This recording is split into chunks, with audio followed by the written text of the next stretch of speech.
Приветствую всех на канале Магия Песка. Мои дорогие любимые зрители, меня зовут Ольга, и сегодня для вас я сделаю отсыпочку на такую тему. О чем вам кричат ангелы, ангелы-хранители, те, кто вас любят, те, кто вас по жизни, по судьбе оберегают. Что сейчас вам нужно узнать, что услышать, что должно для вас раскрыться. Важные знаки, предупреждения, либо подсказки. Загадайте, пожалуйста, на себя, мысленно, либо вслух обратитесь к своему ангелу-хранителю. И пусть ваш ангел вам правду откроет, либо даст вам важную подсказку и совет. Я начинаю. Я прошу высшие силы дать мне возможность ответить на все ваши вопросы и послать для вас только лишь самую важную, нужную и полезную информацию.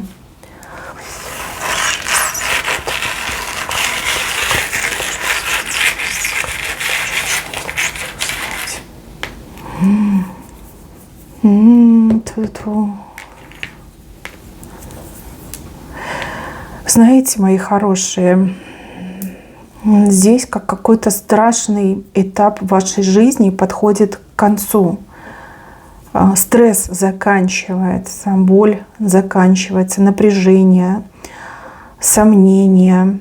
Как будто бы путь очищается для вас. Буквально не сегодня, завтра, а может быть уже вчера вы сделали этот последний шаг, либо вы сделали шаг как будто бы в новую жизнь. Вот кто зашел на эту отсыпку, видите, вам из чаши огромной пить, вам чашу и конфеты предлагают, а вы как будто бы из какой-то клетки вышли. Клетка — это ограничение, это застой, это действительно стресс, это неприятности, блокировки. Ощущение, что я сам себе не принадлежу. Ощущение, что это какой-то злой рок, который прям давит меня и не пускает. Вы не могли ничего сделать, вы не могли вырваться из той ситуации, в которой проживаете по сей день. Прям все было закрыто, все было заблокировано. Вам ангелы говорят, что ты молодец, ты свое испытание либо закончила, либо карму прошла. А может быть, это была чья-то злая воля, которая держала вас в клетке. Такое тоже иногда бывает. Ваш следующий шаг, и вы получаете, сначала конфету получаете большую, а еще через шаг огромный кубок. Конфета — это сладость жизни, это подарки, это удовольствие, это полноценная жизнь. Когда вам вкусно, когда вы чувствуете себя, как будто бы вы ребенок. Кубок — это очищение, избавление. У кого-то еще покупку может отыграться любовь, получить любовь. Может быть, вы были в каких-то очень травмирующих отношениях, которые вы никак не могли закончить. Эти отношения заканчиваются, и в следующем этапе, в следующем шаге вы уже любовь получаете настоящую, искреннюю, и любовь взаимную, что самое главное.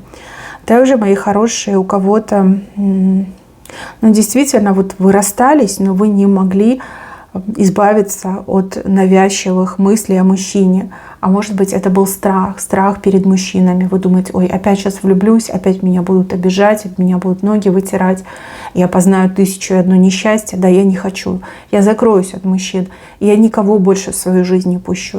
Вы в этом жили, вы в этом варились, вы в этом существовали.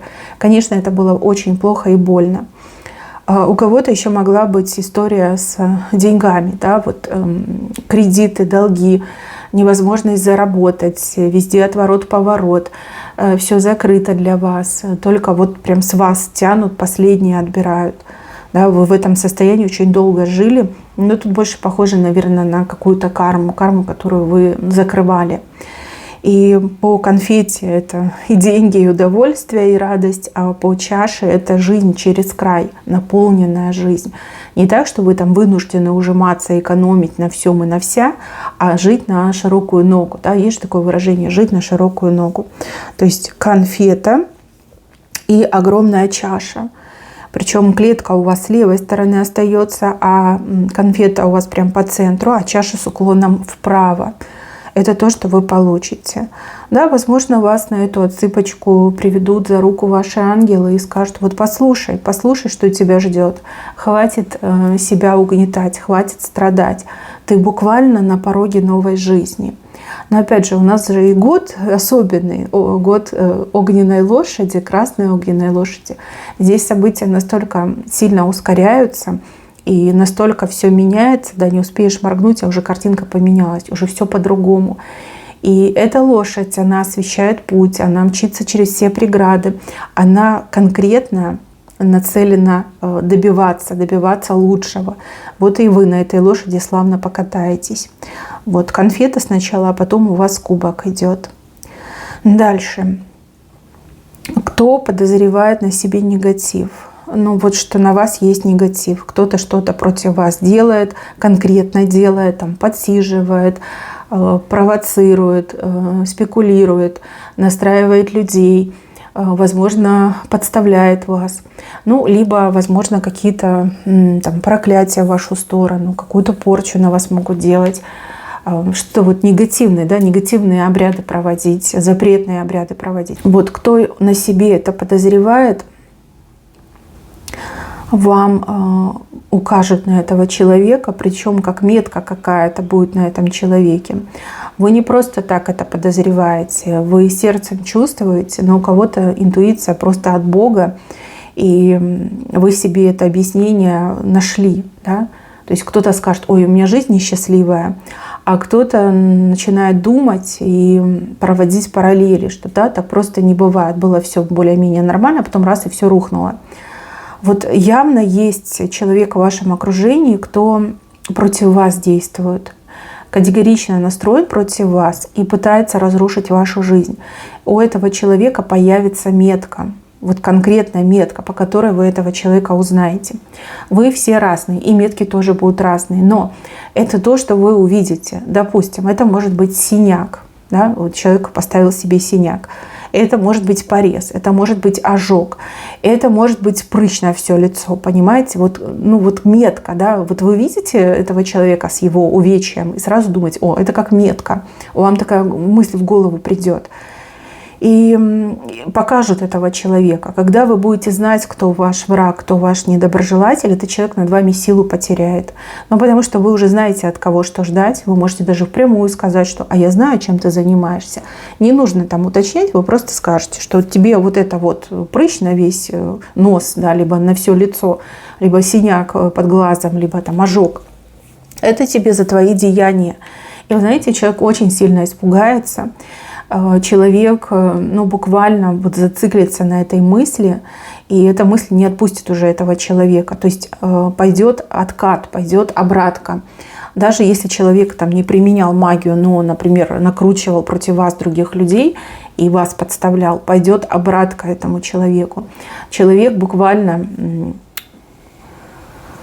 как крючок в сердце ощутит, то, что вы знаете, что я делаю.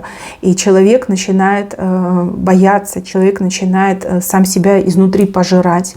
И это уже будет, ну как, необратимый процесс, скажем так. Тут и высшие силы уже будут действовать, и обратка пойдет, и человек через ваши слова начнет саморазрушение, да, запустит этот процесс. Долго этот человек творил злое, долго давали высшие силы этому человеку время на осознание и раскаяние, но человек так и не понял, что был неправ. Но теперь через эту метку вы узнаете, кто этот человек, вы скажете вот эти слова, ну типа это тебе метка, это тебе по делам за то, что ты делаешь. И это запустит процесс разрушения, то есть человек сам себе запустит. Ну, для вас это, конечно, будет очень неожиданный персонаж. Почему-то мне кажется, что на этого человека вы никогда плохо не думали. Либо даже у кого-то отыграется, что вы очень хорошо думали об этом человеке. Да? Человек, скорее всего, носил идеальную маску. И ну, достаточно хитрый, ловкий человек. Да? Удалось этому человеку вас провести. Но, может быть, вы широкая и добрая душа, вы никогда в людях плохое стараетесь не видеть. Даже если это плохое вылазит через рот, через там, уши, глаза, вы все равно стараетесь не видеть. Вы верите в то, что люди хорошие, люди могут меняться. Да, это правда, но, к сожалению, не все. Есть такие личности, которым уже, как знаете, ничего не поможет. Да, высшие силы ведь тоже, как и вы, давали человеку шанс на искупление, но человек этим шансом не воспользовался. А теперь этого человека пометят. Угу. Ну, буквально в ближайшие несколько дней вы увидите человека с меткой. И это он, либо это она, кто против вас действовал. Скажите эти слова, что тебе это, скорее всего, по делам, да, либо тебе это по делам досталось. И это запустит процесс самоуничтожения этого человека. Вот это я точно вижу. Дальше, мои хорошие. Ангелы кому-то кричат о том, что вам нужно животное в дом взять. Не спрашивайте меня, почему. Я не могу вам это сказать, но, может быть, вы об этом задумывались, а может быть, вам нужен настоящий теплый маленький хвостик, как друг, как член семьи. Может быть, вы недавно пережили потерю своего любимого питомца. Может быть, вы чувствуете себя очень одиноко. Возможно, вам нужен фамильяр, но, возможно, вам действительно нужен именно хвостик, да, который поможет вам избавиться от одиночества. Вам нужно о ком-то заботиться. Да? Вот кто думал, либо, смотрите, может быть, вы не думали об этом, но вам будет сделано предложение. Да? Вам могут предложить: возьми котика, да, возьми собачку, возьми, там, не знаю, хомячка, крыску возьми.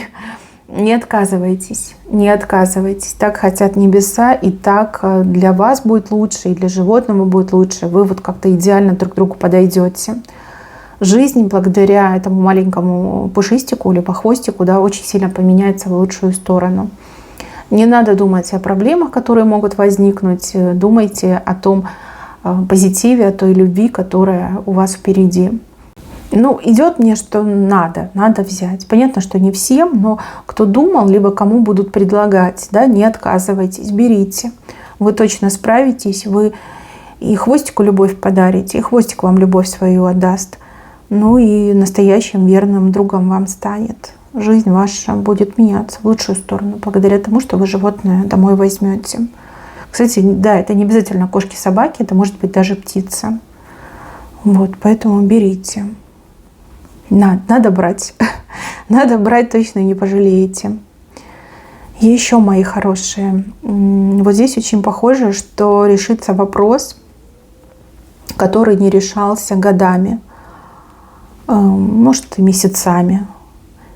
Вопрос, который очень сильно вас волновал, потом вы сказали, что я ничего не могу, я пыталась, не получается, отодвинули, теперь опять это обретает актуальность.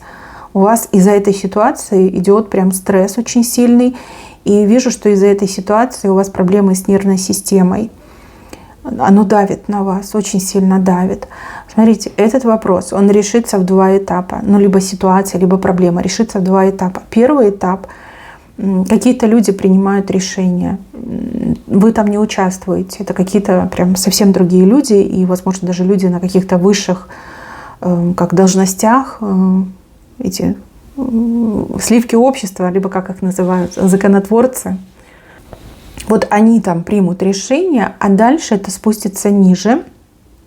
И второй этап – это когда вы буквально, как вам будет сделано предложение, да, как решить вашу ситуацию, либо как выйти из вашей проблемы. И второй этап, когда вы об этом узнаете, вам нужно будет быстро что-то сделать. Прям быстро, буквально вы узнали, и в тот же день, либо на следующий день, но не позже, чем там через неделю, вам нужно будет что-то сделать. И если вы успеете, от проблемы избавитесь, либо вопрос будет закрыт, решен. Но там прям действительно показано, что скорость молнии должна быть.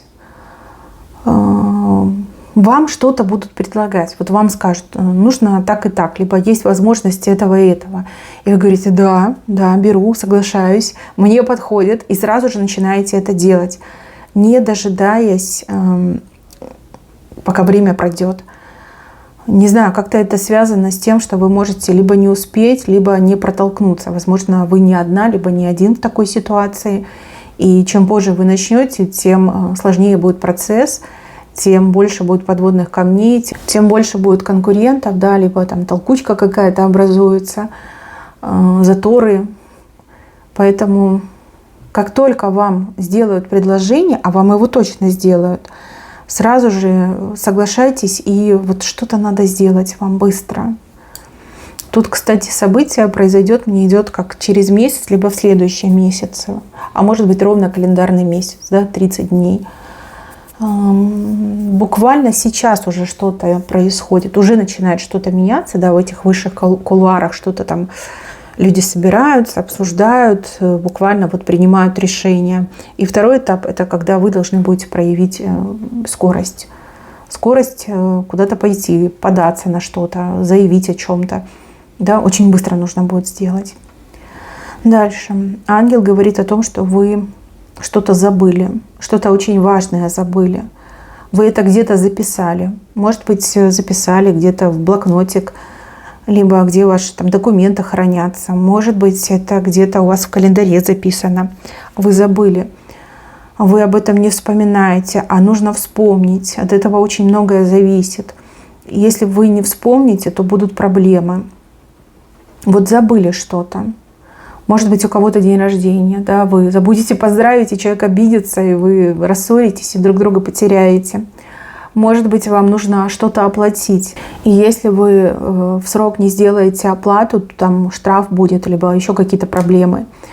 Может быть, вы кому-то что-то пообещали, и человек ждет, а если вы не сделаете, то человек там просто перестанет, опять же, общаться, да, выходить на связь. Вспоминайте, вы что-то забыли, вы должны вспомнить. Вы можете вспомнить, да? И, скорее всего, когда я вам начала говорить, вы уже начали вспоминать. Но это важно. У вас совершенно мало времени осталось. Буквально там считанные часы и дни до момента, вот когда дата какая-то назначена, либо время какое-то назначено, либо обещание, слово дано. Вспоминайте, это важно. Понятно, что жизнь, она непростая, вы закрутились, забылись, все. Но надо вспомнить. Дальше, мои хорошие. Ангелы говорят про детей. Дети. Скорее всего, для тех, кто хочет ребенка, кто хочет родить. Почему-то показано, что в свое время. Возможно, вы не готовы, возможно, ваш партнер не готов, а возможно, еще предстоят какие-то сложные задачи, и понятно, что если вы будете беременны, либо у вас ребеночек появится, то выполнить их будет невозможно. Но здесь показано, что будет, но в свое время. В свое время. Не могу сказать речь про родных детей, либо, чужих детей не бывает, но вы понимаете, да, может быть, и про это речь идет. Но будет в свое время. Сейчас не время, как я понимаю. Либо вы не до конца готовы. Может быть, вам что-то действительно глобальное предстоит, а ребенок не может, конечно, быть помехой, но вы просто не справитесь, да, вы не вытянете ситуацию. Тоже такое бывает. Дальше. Здесь какой-то мужчина, либо женщина. Как исчез, пропал человек. У вас были надежды, вы строили планы. Человек так себя красиво вел, а потом раз и пропал, исчез. Либо как-то резко от вас отвернулся, охладел, может быть. То есть развернулся как будто бы на 180, да, и в обратном направлении ушел. Вы очень переживаете, почему-то себя вините. Смотрите, этот человек филин, человек-загадка, человек-тайна. Опять же, филин – это ночной хищник, сами понимаете, да? Не только страшно, но и опасно. Я вижу, что ангелы просто отвели этого человека в сторону, потому что этот человек мог испортить вам жизнь. И испортить это еще мягко сказано, разрушить вашу жизнь этот человек мог. Вы для этого человека могли стать какой-то навязчивой идеей, и человек мог навредить. Извините, я скажу как есть. Может быть, человек там с нервами не в порядке, может быть, у человека шизофрения, может быть, человек жестокий, да, вот, с садистскими какими-то наклонностями. Для вас этот человек был катастрофой, для вас человек этот был очень сильно опасен. И не плачьте по этому человеку, что его сейчас нет рядом. Лучше небеса поблагодарите, что вас спасли от большой беды. Вы еще про этого человека услышите. Не сейчас, возможно, не в ближайший там, даже год. Но вы услышите такое, от чего у вас волосы будут шевелиться на голове, да по всему телу будут шевелиться. Какие-то вот прям страшные вещи показаны. Я не хочу вас травмировать, я не хочу нагнетать обстановку, но просто вы потом поймете. Сейчас вам непонятно, и вы жалеете, что этого человека нет рядом. Да, вы, может, себя даже вините и думаете, ой, со мной что-то не так, что раз этот человек со мной не остался. Но по факту это ангелы увели этого человека из вашей жизни, потому что человек мог разрушить вашу жизнь. А это не должно случиться, потому что ваша жизнь, она особо ценная. У вас миссия, которую вы должны и принять, и реализовать. Вас охраняют. Вот хотите вы этого, не хотите, вас даже иногда самого от себя охраняют. И вы, скорее всего, понимаете, о чем речь идет. И этого человека просто вывели подальше, отвели и память подтерли, да, чтобы забыла про вас, чтобы не разрушили вам жизнь, чтобы никак вас не омрачил этот человек. Вы потом услышите страшные вещи. И представьте, это могло случиться с вами, если бы этот человек остался рядом. Внешность часто обманчива. Ангелы не врут. У человека может быть ангельская внешность, но душа дьявола, понимаете? Так часто и бывает. Вот все эти серийные, эти маньяки, убийцы, они же все очень очаровательные люди, умеют втереться в доверие. И никто и не подумает, да, что человек какой-то не такой. Тут что-то страшное показано, даже не знаю, как об этом говорить. Но мне идет, что вас спасли, что человека просто вывели из вашей жизни. Так тихо, мирно, да, просто вывели. И это к лучшему. И если вы переживаете по поводу своей личной жизни, но по этой чаше вы точно одна либо один не останетесь. Вот 100% нет. Кстати, по поводу личной жизни, вот там 2 птицы гнездо вьют на самом-то деле. И это верный знак того, что либо у людей будет свое жилье, да, потому что гнездо — это жилье, либо знак того, что люди найдут друг друга, и будет вот такая прекрасная пара, создастся семья, да, появится новая семья. Птицы вьют гнездо. Это событие у вас ближе к венцу. Да, оно позже случится, но оно случится, и оно по судьбе. Это то, что именно по судьбе вам идет. Не жалейте о прошлом, живите настоящим, смотрите в будущее. В будущем 2 птицы вьют гнездо. Так что все будет, и все будет замечательно. Дальше, мои хорошие, ангелы вам говорят о какой-то руке, за которую нужно схватиться, держаться, а может здороваться с кем-то за руку надо. Здесь какой-то человек, который играет ключевую роль в жизни других людей и в вашей может сыграть. И с этим человеком нужно находить общий язык, либо как-то сдружиться, подружиться, не закрываться от этого человека. У человека достаточно требовательный характер, и человек такой может себе лишнего позволить, какие-то высказывания, может, грубость даже какую-то. Но этот человек, он честный человек, он справедливый человек. И этот человек именно вам руку протянет. И вам не нужно бояться этой руки, а наоборот за нее схватиться и покрепче держаться. Либо здороваться, да, пожимать друг другу руки, здороваться. Мне идет, что это мужчина. Именно мужская энергетика. Мужчина по возрасту старше, чем вы, либо как вы. Возможно, вы уже знакомы, и этот человек вам не нравится. Вы думаете, о, хам, грубиян, либо какая-то зануда. На самом деле нет. Этот человек очень многое может. Даже больше, чем вы можете себе представить. И этот человек протянет вам руку. И вам нельзя от этой руки отказываться. Это будет неверным решением, да, неправильным поступком. Возможно, даже вас кто-то против этого человека настраивает, но будьте мудрее, будьте умнее. И если вам протягивают руку, хватайтесь за нее. Это Это прям будет самым важным и самым правильным. Мои хорошие, на этом у меня все. Берегите себя. Всем спасибо за внимание. Всем пока-пока.